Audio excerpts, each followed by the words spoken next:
Hey, thanks for tuning in today. This video has been a long time in coming. Someone had asked me what system I use, kind of color coding that I use, and so I'm just going to walk you through. I have a very, very simple system and probably primitive compared to how some people mark up their Bibles. But someone asked me, and I'm happy to show you. It might be a little anticlimactic if you've been waiting for this video, because my system's really simple. So I have a particular system in the Gospels that I've used, and I'll show you that in just a second. But one of the things that I've done is I've used, you'll see this color orange throughout, and that usually has something to do with just something that stood out to me that I wanted to find quickly later on. One season, I don't remember how long it was, over a period of months, I worked through the chronology of the Old Testament, particularly focusing in on the kings, and really all the way from Adam to Jesus. I used some of the work of Martin Anstey and Philip Morrow to kind of help me through some of that. So you can see there's chronological markings through here. And I've also used a system of symbols throughout my Bible to kind of help guide me. But as far as color coding, like I said, orange has just been sort of my generic, simple, I want to find that later kind of marking. And you'll see that's probably one of the most common colors I have in my Bible. One of the other things that I've done is I've used green, and just so you know, primarily without much exception, I have just used colored pencils in this Bible. The reason being is that there's no bleed through that you have to worry about when that's in place. But I've used green anytime that the Old Testament is quoted into the New Testament, or the New Testament quotes into the Old Testament. This is just a regular green. So blessed is he whose transgression is forgiven, whose sin is covered. That's referred to in Romans, and so it's marked in green. Sometimes I find that helpful. And then one of the other things that I've done, I mentioned this in another video, but I found, I've had this Bible for a long time, since 11/15/06. That's no longer my phone number, so I don't suggest you call that. But this Bible, my system sort of changed. So let me take you to the book of Galatians and how I've kind of marked this up. Now you could see these blue marks here. The blue I've reserved for alternative translations that's found in my Cambridge Bible. Cambridge and Oxford, a lot of their alternative translation suggestions, a lot of those go back to the King James translators themselves. So that's something I want to be aware of. I've used yellow for textual variants. That's when there's differences in the manuscript tradition that we have. So I've used yellow for that. And then orange, as I told you, is kind of my generic. I want to find that later. Blue, alternative translations. And then sometimes there's sort of book-specific markings. So for instance, in Galatians, I went through this period as I was really studying the book of Galatians. I thought, man, something just wasn't the way Paul was expressing something. At first I thought, man, that just doesn't seem really precise, until I really found out how he was using we, us, and our versus ye, you, and your. So that's kind of a book-specific thing. But one of the things I found out as I was going in detail through Galatians many years ago is that it was very easy to run out of margin space. So I came up with a system that would help me kind of preserve space in my margin. And what I would do, and I'll take you over to, let's say, the book of Matthew. What I would do is I came up with a way to preserve the maximum amount of space in my margin. So instead of like writing a note out beside the actual verse that that it's talking about, I just started with a letter system. So anytime I found something that I was interested in, that I wanted to make a note of, wherever it was in the text, whether it was here or whether it was there or here, wherever it was, I would start with the letter A, and let's say I wanted to say something about the word days here in chapter 3 of Matthew. Let's say if this was all blank, I would start with the letter A and put an A there. And then I'd write whatever it was I wanted to write about days. And then let's say I was studying this later on, and I would come back into this. I think I heard my family returning here, so if you hear my kids coming through the door and making loud noises, that's because I have a 5-year-old and a 3-year-old and a 2-year-old and 4-month-old, so little kids. So actually, let me pause this real quick, and I'll get right back with you. Okay, sorry about that.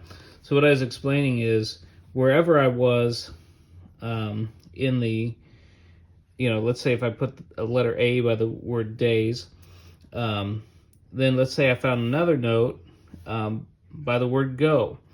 I would just write the letter, if that's the second time I had a thought on this page, I would write the letter B right there, and then I would start right up here, and I'd just work my way down the margin. No matter where I found it on this page, I would just keep the order of the letters consistent down this page. So if right now, I'm all the way to the letter P.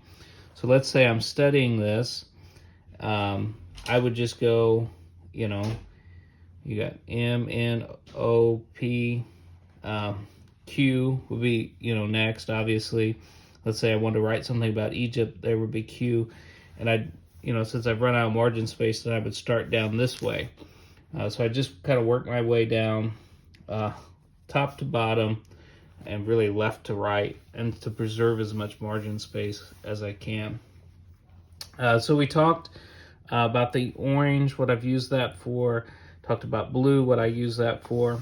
And now I've got a system kind of in the Gospels which sort of pertains to what might be called, what some people have referred to as the synoptic problem. And what I've done is I've traced out parallel passages using a color coding system. So dark green is, when the New Testament is quoting the Old Testament is quoting the New Testament. That's what I have dark green for. When all of 3 of the synoptic Gospels contain a parallel passage, I bracketed that with a light green. So you might not be able to tell the difference because of the lighting right now on your screen, but there's a difference between this green and this lighter green. The light green in brackets is for material that's contained in Matthew, Mark, and Luke. Purple is for material that is unique to that gospel. So this particular section, verses, let's say Matthew 4:24 through 25, is unique to the Gospel of Matthew. Similarly, in a similar way, in Mark, anytime I flip through here and I see anything that's marked out in purple, that means it's something that's unique to the Gospel of Mark. In other words, you won't find that as a parallel passage in Matthew or Luke. And then you can kind of see anything that I've marked out and bracketed in black. And usually that would just be kind of like little square marks like this. In other words, just little kind of brackets. Those are unique to Matthew and Mark. Anytime it's done in this red color, that's consistent with Matthew and Luke. And so you can see here I've got this bracketed out. This material you'll find in Matthew and Luke, but you won't find it in Mark. It's a way of kind of being able to compare the synoptic gospels. Where this becomes handy and where this becomes interesting is if you're studying particularly if there were any kind of literary dependence between Matthew, Mark, and Luke, you can see very quickly. sometimes the wording lines up exactly, word for word, exactly the same. And then occasionally you'll find words like this passage here. For example, I told you the light green is found in Matthew, Mark, and Luke. Well, in Matthew 16:13 through 16, I've got this marked out in light green. But what's unique to Matthew is this this Jeremias. If you were to flip over to Mark or you were to flip over to Luke, you wouldn't find the word Jeremias there. That's unique to Matthew. The question is, why is it there and not present in Mark or Luke? Now, you might have very many different answers to that question, but being able to see it visually like there helps you to wrestle with, why is that there in Matthew, but not necessarily there in Mark or Luke? So each one of the Gospels, synoptic Gospels, Matthew, Mark, and Luke, have a color coding system like this. All of them, this coloring is consistent. The light green bracketing is Matthew, Mark, Luke, and then the red is Mark and Matthew in this case, and then the black is Mark and Luke, and then the purple again. The purple really stands out, and it helps you see the unique material in each one of the synoptics. So again, it helps you wrestle with what's been called the synoptic question. And sometimes it's really fruitful to think about, the uniqueness of each gospel writer and their perspective. From my perspective, I believe they're all three telling the truth from their angle, their different camera angle. I believe they're 100% trustworthy, but being able to see and ask the questions, why is some material unique to each one, I think helps you understand the purpose for why each one of the Gospels were written. So yeah, that's the basic system. I've got green for quotations of the Old and New Testament that are cited from each other. I've got orange as just my kind of standout. I want to find that easily later. I've got yellow for differences in the manuscripts. I've got blue for alternative translations. And then I've got a system of being able to find something on a page and work my way down the margin and preserve the most amount of space. So that's it in a nutshell. I'm sorry it's not more sophisticated than that in a way. In the Cambridge Concord wide margin Bible, you can you have pages here where you can go through different subjects and things like that. I've got a system of symbols that I've used, and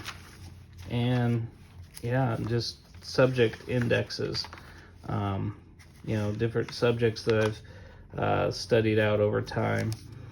And all that's kind of in the back here, just different things from the devil to Terah's offspring, and all this is sort of linked back here to this subject index. So that's it in a nutshell.